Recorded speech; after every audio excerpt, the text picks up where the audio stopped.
I'm Matt Levi. I've been a private detective in Hawaii for nearly 25 years. Join us tonight as we again go on the streets and behind the headlines. There are 3,500 registered sex crime offenders in Hawaii. There are nearly 600 more offenders who have not registered with the government, as required by law. Tonight, you will see a newly formed federal and state task force whose job it is to bring mainland and local sex crime offenders to justice. We will take you along on the capture of sex crime fugitives and talk about steps families can take for safety against predators. Also tonight, we will examine workers' compensation fraud in Hawaii and the millions of dollars in increased insurance premiums and other costs passed on to you. You'll see how surveillance video is used to throw out claims by people who say they can hardly move because of injuries, but who are exaggerating their disabilities or aren't hurt at all. Coming up next.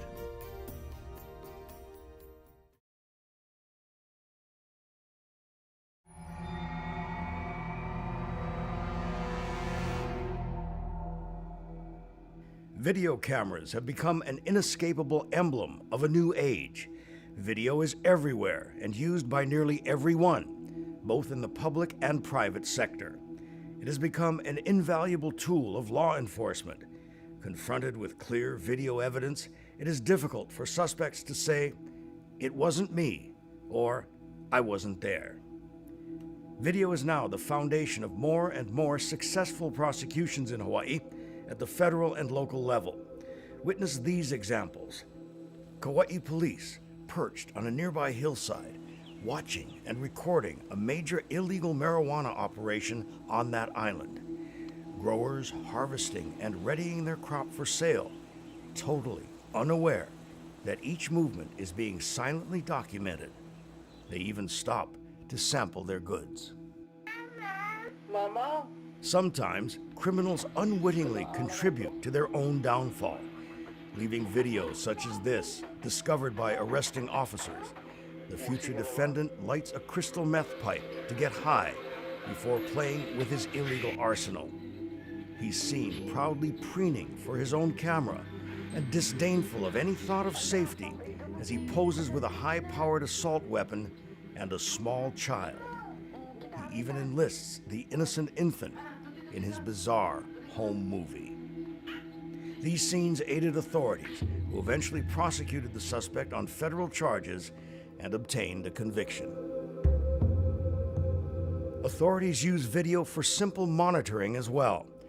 Dozens of cameras aided the security effort at the recent APEC summit, and cameras in Chinatown and other highly populated areas give police round-the-clock live pictures of activity on the street. Video cameras are the constant companion of social networkers as well. It would have been an unthinkable breach of etiquette just a few years ago to pull out a camera and record someone without their permission. Today, it seems like everyone and everything is fair game. In private business, the video camera is the primary tool to combat workers' compensation fraud. It is the weapon used to capture and document employees pretending to be hurt or disabled, or exaggerating their injuries so they can stay on the payroll. It is a fraud costing Hawaii consumers and employers tens of millions of dollars each year. Janice Fukuda is the Assistant Vice President at First Insurance Company of Hawaii. The Insurance Information Institute has estimated that approximately 10% of losses and loss adjusting expenses in the property and casualty industry can be attributed to fraudulent activities. So using this measure, that amounts to about $30 billion a year on a national level. And I would suspect that Hawaii would probably fall within that category as well. So an estimate would be somewhere between maybe $15 to $25 million a year? Right. If you look at the Workers' Compensation Data Book and estimate that the annual paid losses are approximately $240 million a year, using the same measure as the statistics that I quoted, that would amount to that figure, about up to $12 to $24 million a year. Capturing fraudulent claimants is difficult. Sometimes it is simply a game of cat and mouse. An investigator must blend into the environment so the hunted never feel or sense their movements are being watched and recorded. What you are seeing are actual videotapes taken by hidden camera of claimants who received thousands of dollars for injuries that were found to be exaggerated or just faked. Such as this 40-year-old man running alongside his bicycle in the park while claiming he could not maintain his balance due to a punctured eardrum. In reality, he's able to run and play soccer with no difficulty at all. This 50-year-old man claims total disability due to a lower back injury, yet he's able to perform all kinds of yard work, which would be taxing on the able-bodied, let alone someone with a bad back.